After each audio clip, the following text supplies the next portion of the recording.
Welcome to Wisdom for Nonprofits, bringing the best business wisdom to the nonprofit world. Proven leaders share their experience, insights, and best practices. Finally, a podcast for the busy nonprofit professional.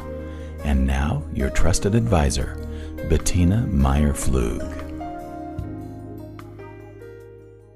I recently saw a fantastic presentation from the Director of Development for Special Olympics in Colorado. During her presentation, I questioned myself, what if all the nonprofit professionals could speak like her in public? With the ability to adapt the speech for the audience, with confidence, painting a picture through storytelling, keeping it short and sweet, able to modulate your voice, engage with the audience, and above all, being yourself. So I decided to invite her to record this podcast together with me so we can share some insights on how beneficial it can be for nonprofits to speak up. Here with this amazing professional, Jen Durrett, she has more than 14 years on her belt working with Special Olympics in California and Colorado. She primarily works with law enforcement agencies throughout the state in raising awareness and fundraising for over 15,500 Special Olympics Colorado athletes. So I'm proud to have her here. Thank you so much, Jen. Welcome to our podcast. Well, thank you very much. Thanks for the warm welcome. So let's start talking about career path on nonprofits. How public speaking can help that, or maybe you can start talking about your career path. Tell us, how do you end up working for Olympic Colorado? Yeah, that's an interesting story to say the least. I've always been an athlete. I was a scholarship athlete in the University of Iowa in track and field and basketball. And so my passion has always been sports. And I worked for the Los Angeles Olympic Committee. I was a coach with Pepperdine University as well as some other schools. But how I kind of went full circle and ended up at Special Olympics was that I was at a point in my life where I wanted to pursue a full-time career. And fortunately, Special Olympics Southern California took a chance on me. And I say that because when they read my resume, they said, wow, you sound a little overqualified. So how do you sell yourself in an interview? That actually is, almost part of public speaking, right? You have to be calm. You have to be confident. But more so than anything, I think you show the passion. And I had the passion, especially to my brother and his wife have 8 children, and 4 have intellectual disabilities. So from a personal standpoint, as well as professional, I'm very, very passionate about Special Olympics. So my background educationally was, I have a BS from the University of Iowa in teaching, and I have a credential in coaching. And then my master's from the University of Iowa is really in business education. And there are so many more opportunities now for young people in college. Back in my day, there weren't a lot of opportunities. I mean, I think someone interested in going into the nonprofit world, depending on if it's sports related or not. I think if I had to do it over, I'd do sports marketing or such, but also some type of business background. You can always use that in your back pocket. Well, wonderful. And how do you think someone in the nonprofit world can use public speaking? What are the areas in the nonprofit that people will need this skill? Well, definitely if you're in any type of position in a nonprofit where you are recruiting people or corporations, whether that means using Special Olympics Colorado as an example. When I was a regional program manager, I gave many, many speeches to schools to get the kids involved with Special Olympics. Yesterday was the End the R Word campaign throughout the United States, meaning, and the R word is the word retarded, which we're changing society and not using that abusive word. But whether I was in program or now in development, I'm always in front of people, right? And I think in this world, you are in front of people a lot when you're in a job where you are promoting a mission. And all nonprofits, I should say, have a mission statement, right? And it's usually a very powerful mission statement.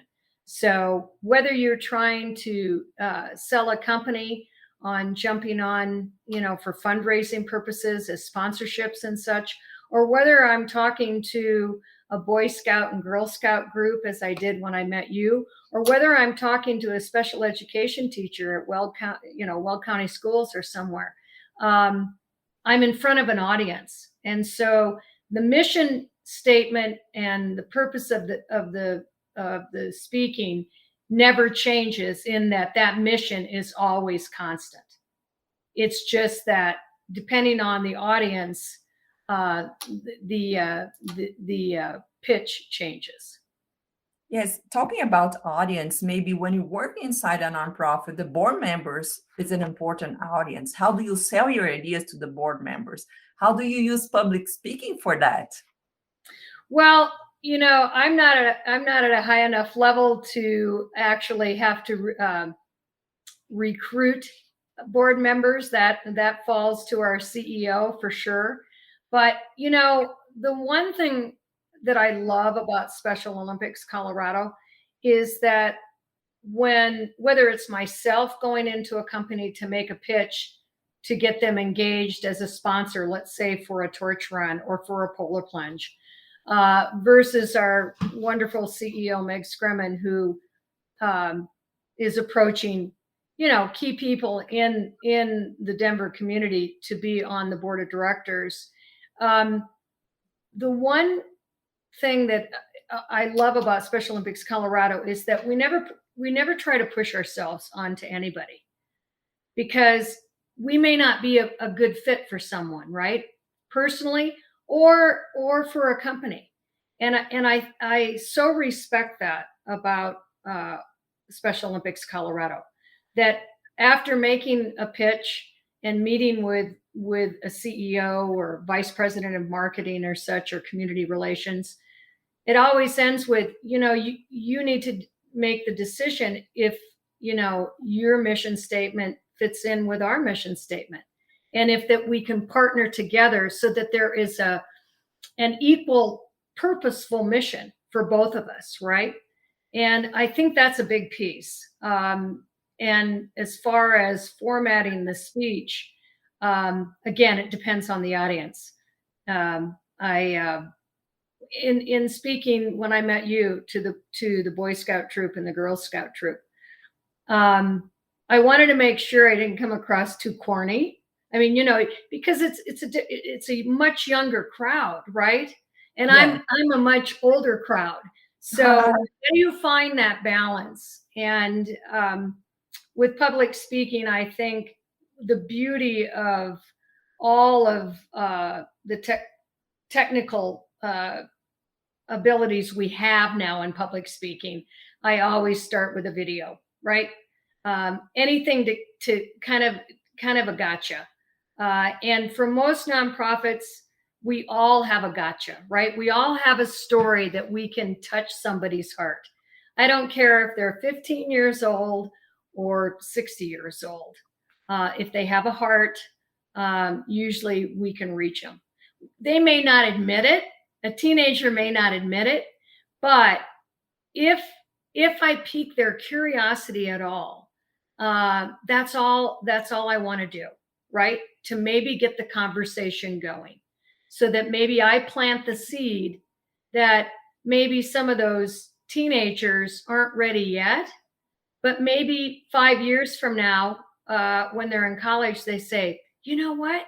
Special Olympics Colorado. Yeah, I remember when that old lady came and talked. So, yeah, there's so many different goals that I have when I public speak. It isn't making the sale every time. It's planting that seed. That's really what it's about. I saw the beauty of you adapting, and storytelling, I think, was huge when talking with those kids. How do you embed the storytelling besides using the video when you're talking with different audiences? You know, it depends. Because I've been with Special Olympics for 14 years, I have a mindful library, if you will, that I can pull from. And I really kind of watch the audience when I'm speaking to determine if I need a big laugh or if I need to maybe get their attention emotionally. And as you witnessed, I got a little choked up because there's a couple stories that I have that no matter how many times I've told them, they catch me off guard sometimes. And I don't know if that's a good thing or a bad thing, but it's real. It's who I am. And I think you mentioned it in the beginning. I think that's so important when you public speak, that you have to be genuine, because anybody and everybody will see through you if you're not. I agree. Yes. And talking about emotions, you know that public speaking make everybody nervous. I think 3/4 of the population will be nervous before getting into a public to speak. How do you deal with that? Do you still get nervous or not? Any idea? Like, Yeah, you know what, honestly, what really helps me is being able to show some videos. And I know that sounds funny, but I don't know if you noticed, but I had told the scout leader, I said, now you can introduce me, but right when you introduce me, I want you to start the video. And the videos to me are so powerful if they're done well, because they're set to music. You know, it's almost like a little mini movie, a little glimpse into a Special Olympics Colorado athlete's life, that moment, right? And that always empowers me. I think that's what it does. It empowers me. It sets the tone. Then the audience knows, oh my God, okay, we just saw that. We just saw these athletes from the little guys age 3 all the way up to the older athletes. And look at all these phenomenal things we just saw them do, skiing and, racing and different things. That empowers me to then, it's almost like the athlete is holding my hand at that moment. And so that really helps. And then I always like to end with a gotcha video. And the one that I showed, I don't know if you remember it, but that was so spontaneous of catching that little bit of film. That was caught on an iPhone. And I guess I can't say it enough that if you are in a nonprofit business, have that iPhone ready and just be aware when you're at some of your events or such that you catch those unique moments, because there wasn't one word said in that last little video, was there? And it's so powerful. So I use the tools of the magic of the videos with the athletes. And every nonprofit has that magic. They just need to capture it on film. And I think it's a great tool to use. I agree with you. I will tell a story that happened with me, Jen. It was so funny. My first college was hotel management, and I was really nervous at the beginning. I had to do presentations in front of the class. And then my father was a public speaker. He was a teacher. He had a TV show. And he said, daughter, don't worry. You just have to breathe. Breathe before you do. And whenever you're nervous, you stop and breathe and walk in front of the stage. This will make people pay attention on you. Oh my gosh, Jen, it was so funny. The first time I went there and I started breathing Right? like that, the teacher was laughing at me, and then I couldn't stop walking, going back and forth like a bee, back and forth. And then the teacher, can you calm down? I said, I'm calming. Right. So really didn't work for me. I think what really worked for me was to use my creativity. So when I was almost ready to graduate on this hotel management school, our final project was to present the launch of a hotel. And then we were a group of 5 people, and all the presentations were on the auditorium, very boring, everybody presenting a PowerPoint. And it was so boring. Then I told my team, why don't we do something different? We learn in this college how to create events. Let's do an amazing event. So we dressed ourselves as receptionists very beautifully. We cooked a cocktail, a buffet with a lot of foods. And then we started our presentation like it was a launch of our hotel. Instead of talking about our hotel, we created a video that demonstrated our hotel. That's a great idea.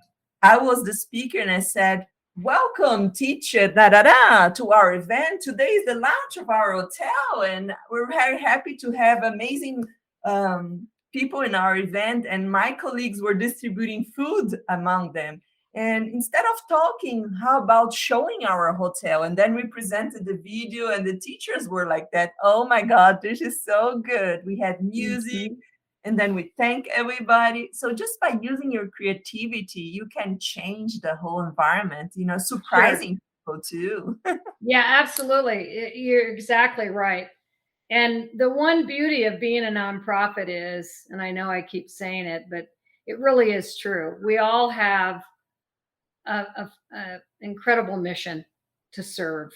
And so, utilize that. Yeah, think outside the box. I mean, and anything you can come up with that's a little different instead of just talking at people, right? You almost and what you did was you entertained. If you can public speak and actually entertain and get your message across, you've hit a grand slam, right? Yeah. Because that's really it. Because then you've got the audience attentive and engaged, and that's all you can ask for, right? That's all you can ask for. Yeah, there are some important basic principles of public speaking, and there are 2 main areas that lead to fear. One is believing that you are being actively judged, and believe that the subject of the talk is you, and it's not. I think if you're really tuned to what can you bring to the table, what is the experience that you can share that will help your audience, this is huge. This was what you were doing with us. You were sharing your experience, and everybody that at the scout meeting wanted to have something learning about this disability awareness. So what can you say about this? Not feeling that people are judging you. They're judging what value can you add to them, isn't it? Right, for sure. And I think that if you can really focus on the passion that you have for the nonprofit you work for, that passion should help you get over that self-criticism, because you are a messenger for your nonprofit. And you have this incredible message you want to share, right? You have this gift, this little gem of this nonprofit, and you want to let everybody know about it and let them in on it so that they can have a slice of the feeling of purpose and, give them that opportunity, right? That if you and it's easier said than done. I realize that, because some of it is just innate within us. You're either an outgoing person. I mean, there's the extrovert and the introvert. So I am an extrovert. And so, and as my kids would tell you, they think I was a comedian in another life. So there isn't a stage that I don't love. So public speaking comes very easy for me, but it doesn't mean that I haven't had some tough crowds. I give speeches in prisons throughout the state of Colorado. Those are tough crowds. And you can't be joking around a lot because of the situation they're in, but I can reach their heartstrings. So, but getting back to your question, it really is about, if you're not comfortable with public speaking, number one, do you want to get comfortable with public speaking? Number two, what can you do if you do want to get comfortable? Toastmasters is a long time public speaking sessions that you can take, and they actually have Toastmasters at lunches, lunchtime and such. I mean, I'd really tap into some of those. And it doesn't mean that you're not going to be uncomfortable in those, because you would be put to task, but maybe that's what you need. Or maybe you need to get with a group. I mean, I think of what our CEO did that one year, and we were required to take this class with this consultant that came to the company. But oh my gosh, it was wonderful, because you were with your colleagues, and everybody was a little nervous, right? Because you had to share and you had to present in front of colleagues. But at the same time, it became this great support family, right?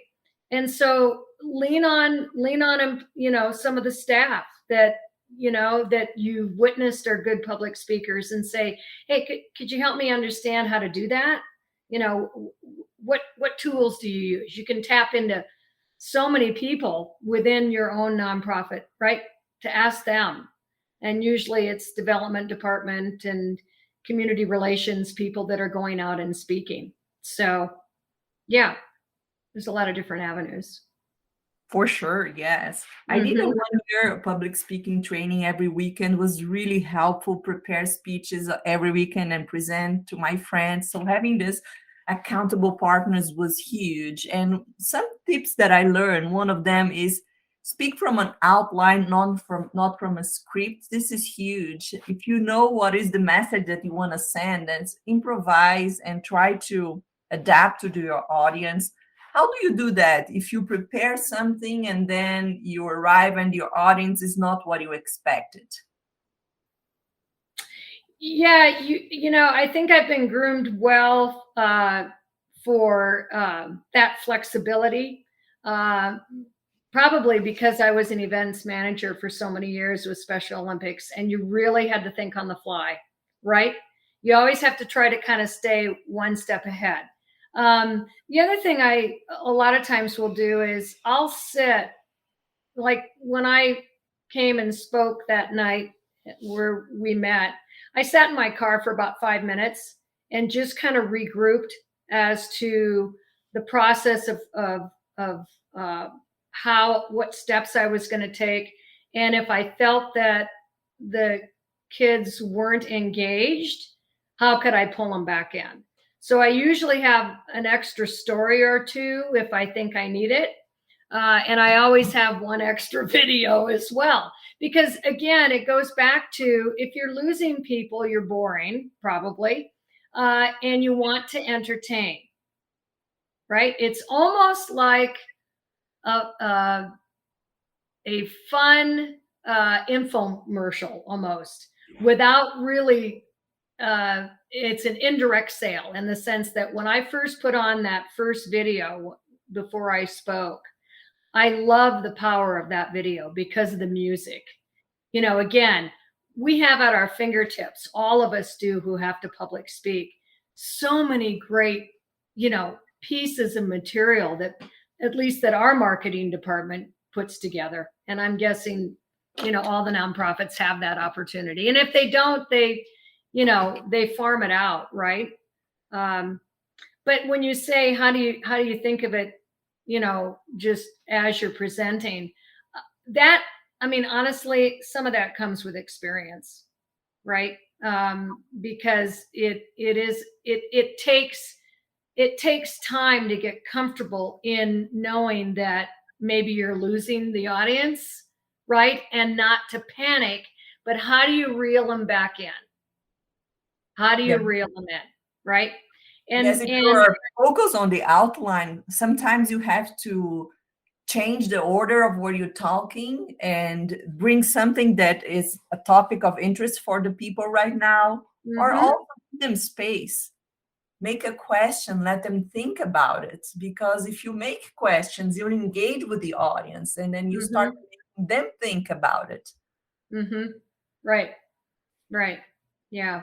And I am a real firm believer. I never use a script. I never, ever use a script because, again, it gives that cold, stiff presence, if you will. I never stand in front of a podium.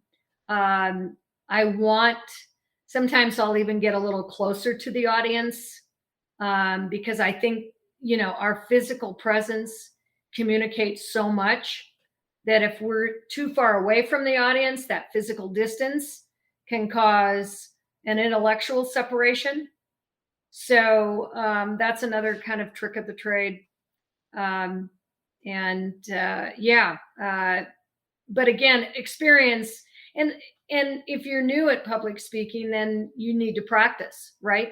And do some of those tough speeches in front of other staff members or such. But it takes a little while to get comfortable, right? In anything we do. If it's unknown territory, it takes practice, right? You're only, as an old athlete, the adage is you're only as good as you practice. Of course, yeah. Right. And how do you make people laugh? This is a hard one. Right. Yeah. That is a hard one. I think that it again is something you have to be comfortable with. If you're not comfortable in telling jokes, or I ad lib a lot, like I can pick somebody out of an audience and I can work off of that. And that I'm lucky to have that piece. I think if telling jokes is a little uncomfortable, maybe try to find one joke that always works, right? That's a good idea. I'm terrible about talking jokes. I'm terrible. The only way I can make people laugh, because as you notice, English is not my first language, is by telling my mistake stories. Yeah. So I tell what's happening with me, how wrong I did something, what mistakes I did, and people laugh about it because I don't mind telling them my weaknesses.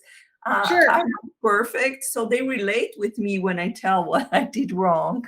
Yeah, exactly. I've got a great, story about an athlete, and and again, for a nonprofit. So that's another example. For a nonprofit, a lot of times you'll find some humorous, experiences, right? That you can kind of turn into part of your speech. I mean, I've got a couple that if I need them, I'll use them. I didn't need them the night, so I didn't tell my athlete swimmer story. But a lot of times, I mean, I have such a wonderful clientele with Special Olympics athletes. They're always making me laugh, so I can feed off of that quite a bit.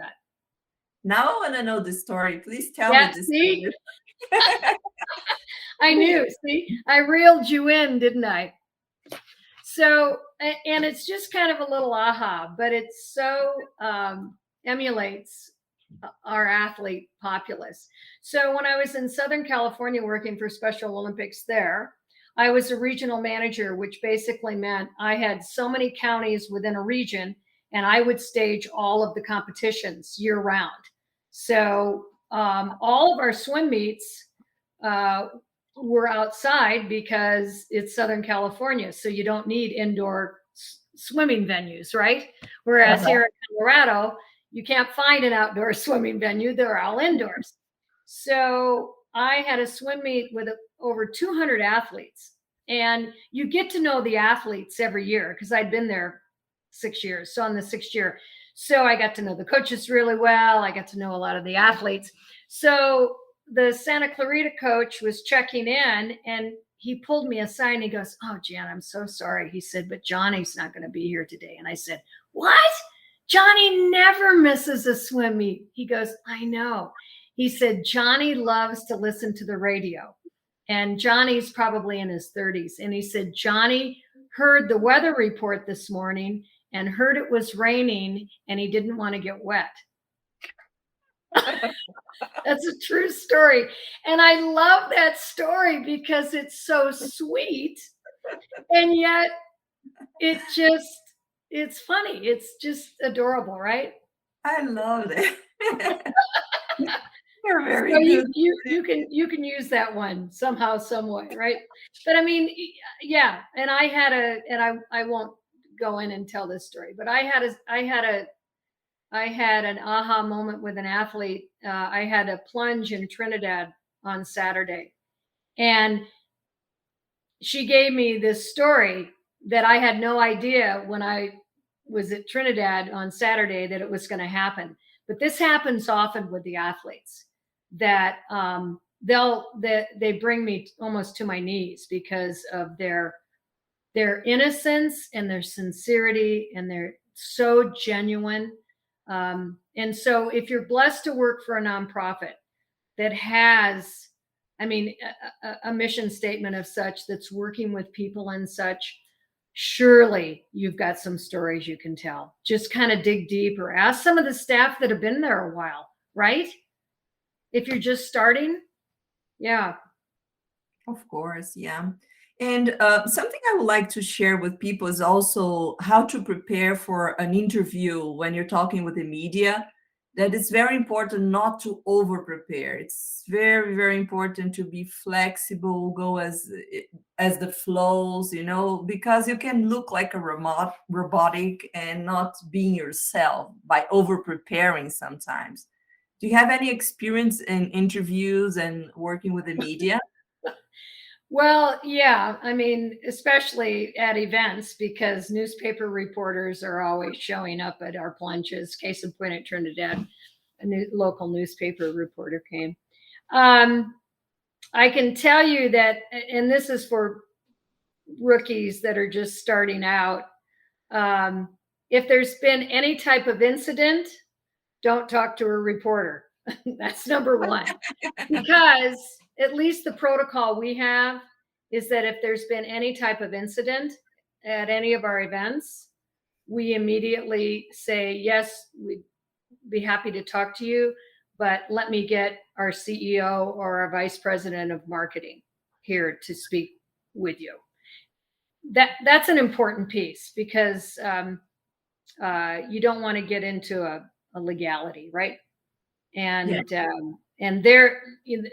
so with that said, as far as with an interviewer, my rule of thumb is to try to keep the answers very short, because what happens is you can get misrepresented very quickly. And I always ask if I can see the article before they print it. That doesn't always happen, but sometimes they will be courteous enough to do that. And I always ask the reporter ahead of time what questions they are going to address.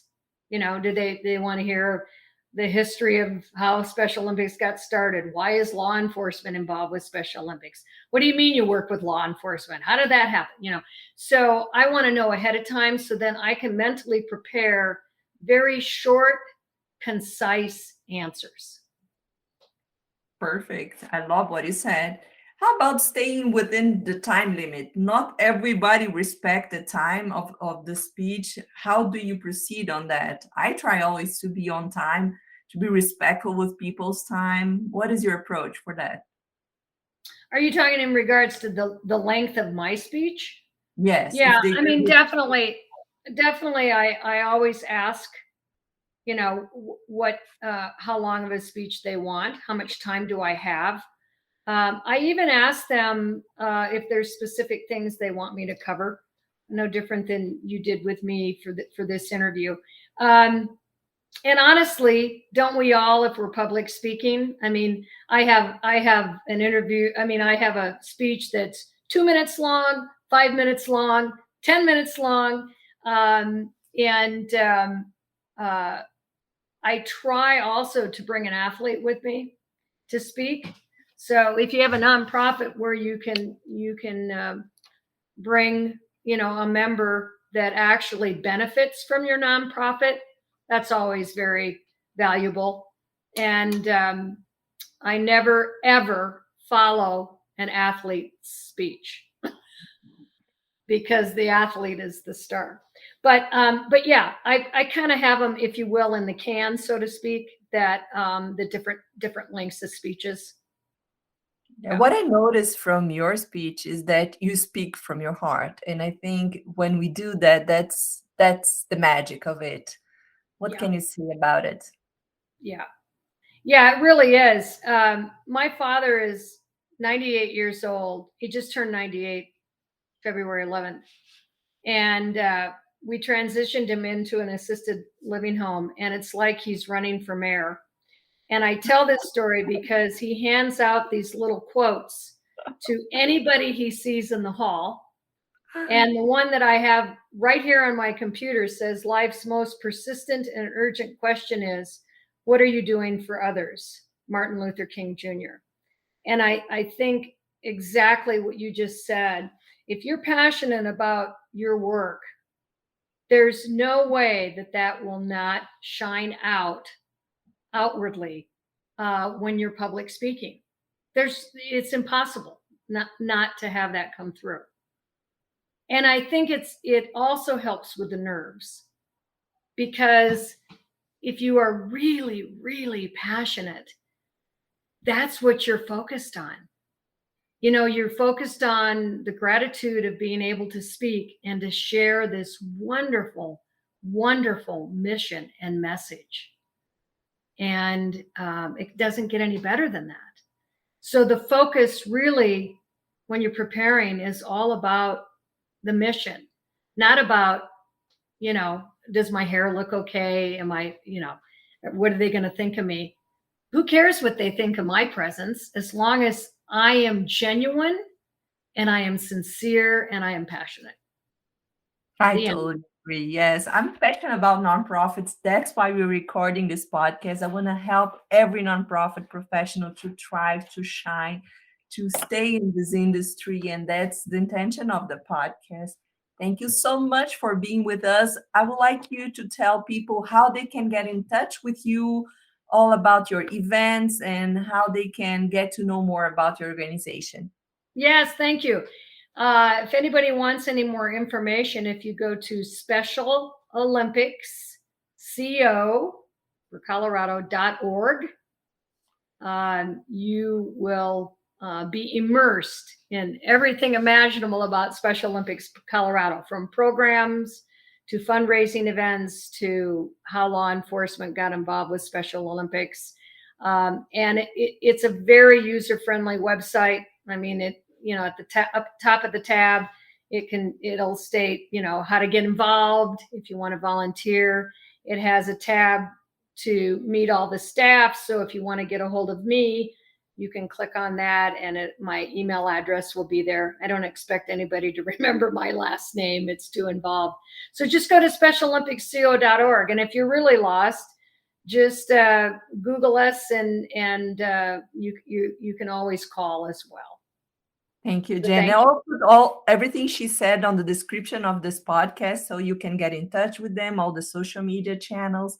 And if you want any training for your nonprofit professionals, we are offering special training on how to create an efficient team using a triads method. Is a method that we identify the different personalities, and we help you put the right person in the right position in your nonprofit. It's an amazing tool. If you want to learn more, go to our website, witty.tech.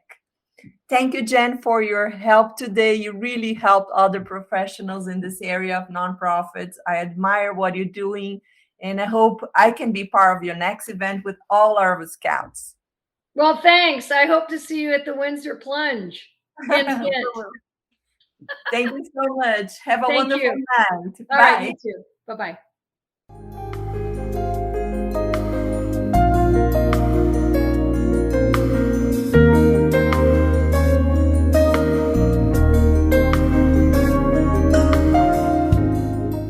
Thank you for listening to Wisdom for Nonprofits. To hear past and future episodes, please subscribe to the show on your favorite podcast channel. We appreciate your reviews and suggestions for future show topics. If you have a question or a suggestion, please write to us at podcast@wity.tech. More resources are available for you at our website, wity.tech. And please join us in the Wisdom for Nonprofits group on LinkedIn. Wisdom for Nonprofits is copyright 2019 by Bettina Meyer-Flug and wity.tech. All rights reserved.